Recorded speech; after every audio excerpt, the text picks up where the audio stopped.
آپ غور کر سکتے ہیں، ایک مسئلہ میں سنا رہا ہوں،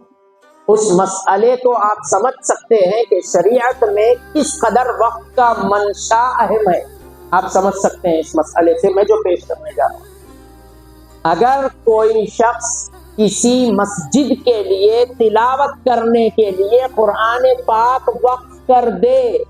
قرآن تلاوت کرنے کی چیز ہے، تلاوت کسی کے کام میں آنے والی چیز نہیں ہے، سواری نہیں ہے، گھر نہیں ہے، اوڑھنا نہیں ہے، بچھونا نہیں ہے، کیل نہیں ہے دیوار کی کہ کچھ لٹکانے کے لیے صحیح کچھ کوئی استعمال کرے، قرآن ہے، استعمال اس کا استعمال صرف اور صرف تلاوت، تفہیم، سمجھنا، پڑھنا، عبادت ہی ہے، کچھ اور نہیں ہے اس کا استعمال۔ قرآن کا استعمال صرف عبادت ہی ہے، دوسرا کچھ نہیں ہے۔ ضروریات زندگی سے کے چیزوں سے نہیں ہے قرآن حکیم، لیکن قرآن میں ہے سب کچھ، پوری کائنات کا علم۔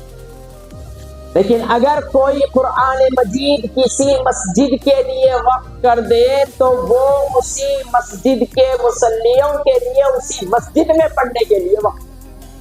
کسی اور مسجد کے لیے بھی اس قرآن کو نہیں دیا جا سکتا،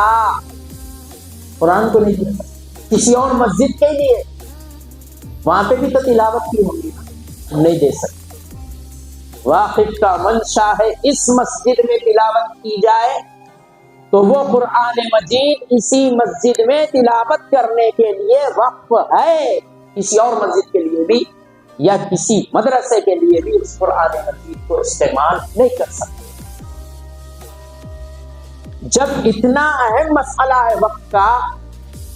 تو اب جو قانون بن گیا ہے وہ کیا ہے؟ قابض مالک بن سکتا، کیا ہے صاحب، اور اس کو حکومت اپنے جس منشے کے لیے چاہے استعمال کر سکتی۔ غلط، شریعت ہرگز اجازت، اللہ کی زمین ہے، وقت کی ساری زمین اللہ کی زمین، یہ تمام باتیں شریعت کے جو اصول ہیں نا اس کے اوپر حملہ کیا گیا، شریعت کے اصول پر حملہ۔ کیا آپ یہ برداشت کریں؟ دیکھو، شریعت کے کسی مسئلے کے خلاف قانون بننا یہ شریعت کے احکام کی مخالفت ہے، اور ہم کو ہمارے ملک وطن عزیز کے سمویدھان نے، اس کے اصول نے، قانون نے ہمیں اجازت دی ہے کہ ہم ہمارے مذہب کے مطابق جی سکتے ہیں، لیکن ہمارے اس حقوق کو چھینا گیا، ہمارے اس حقوق کو چھینا گیا، اور بنائی گئی صاحب ایک نئی امید بنائی گئی، امید نام سے بنا دی قانون،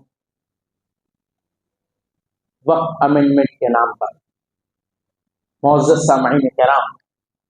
صرف اور صرف